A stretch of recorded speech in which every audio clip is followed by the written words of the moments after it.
I thought those first drive, especially some of the third down conversions to Devontae, to Puka, and then ultimately Devontae being able to catch another touchdown in the tight red area was really good. We're kind of competing up against the clock towards the latter parts of the game, but overall, really pleased. It was awesome to see our field goal operation. Mevis hitting a couple big field goals. I think that's going to serve us really well.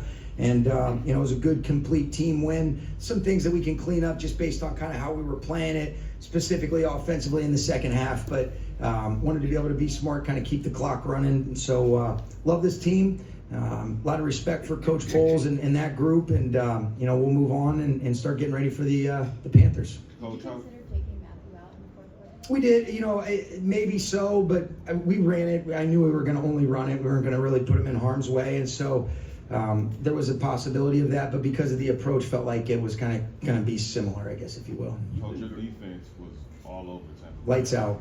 Like gravy on a biscuit. Gravy on a biscuit. I like that, Nick. When you look at this defense, is this the best you've seen this defense thus far this season? I think they're getting better and better, and I think that's a tremendous tribute to the way that these guys approach every single week. I think the game plans that Coach Shule and the defensive staff are putting together to really accentuate and highlight the skills of our guys. I think we're being really efficient on early downs and earning the right to be able to get into some of the different, known pass situations. But I thought they were great. What an unbelievable play. I mean, there's a ton of guys that I could highlight. Jacoby Durant continues to show just making play after play. Even at the end of the game, they had a good call on the screen where we were in a situation where we were in a pressure, and what a play by Kitch, to be able to kind of knife his way through and make that tackle. But guys came up big. I felt our rush.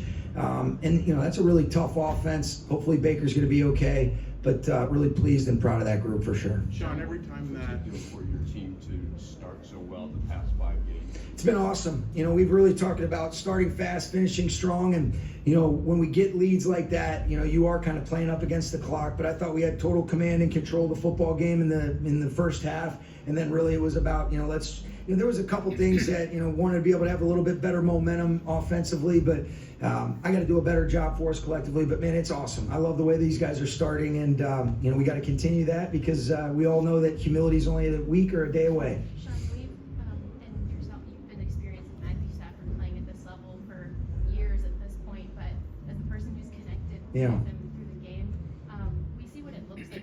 What does it feel like when he's like this? Yeah, I think it feels like the game's slowing down. I feel like he's in total command. I think he's got a lot of trust in the teammates that he's playing with. And, there's a true ownership. And I think he's just totally and completely present, and he's really just enjoying the opportunity to compete week in and week out.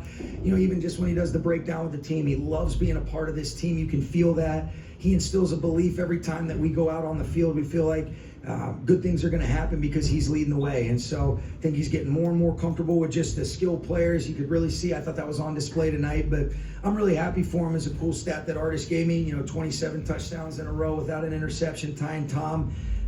But he's playing great, and we'll just continue to stay in the moment, but I'm loving every second of this. Sean, it seems like the relationship between Devontae and Matthew's gotten better. Yeah.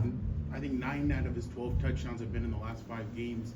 What have you kind of seen from that connection in the last? Just repetition being the mother of learning, and those guys just continuing to work together. There's a ton. I mean, these are 2 great players that are just accumulating experience in the midst of this season, and they've got such great football acumens, and then they've got the rare ability to be able to it's one thing to understand and to talk about it, but then they have the ability to be able to bring it to life. And so it's been special. It was an awesome job for him to get another 2 touchdowns tonight, and it's cool to be able to hit him a little bit deeper on the goal ball down the right sideline, on his second one. But they've been awesome, and really I think Matthew's been awesome with all of his skilled players, but especially Devontae's been cool. With the Eagles. You ended the weekend in first place in the NFC. What do you tell the team about the position they put themselves with 6 games left to play? Yeah, the only thing that would matter is if the season ended right now. So, do you remember who was in first place with 6 weeks left last year?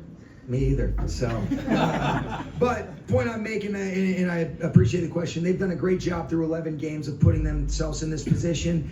And when you look around this league, every single week something inevitably occurs where you're saying, I can't believe that happened. Let's stay humble. Let's stay in the moment. Let's continue to lean into our preparation, have the appropriate urgency, but also the enjoyment. This team has fun. And good football is fun. And when you're doing it with good people that you don't want to let down, that's really fun. And so I want to continue to have a great week. obviously we got a great opponent that we're playing that's got a lot of momentum.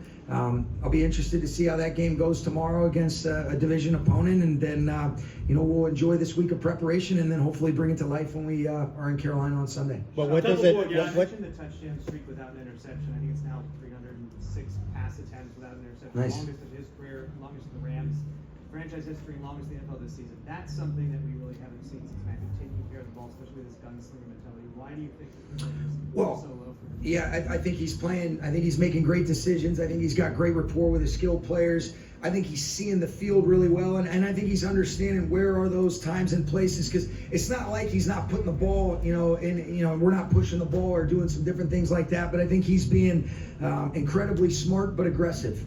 And, it's just like anything else. He's a fine wine. He's just getting better with age, but he's playing really well. He's in total command. Yeah, you like that one.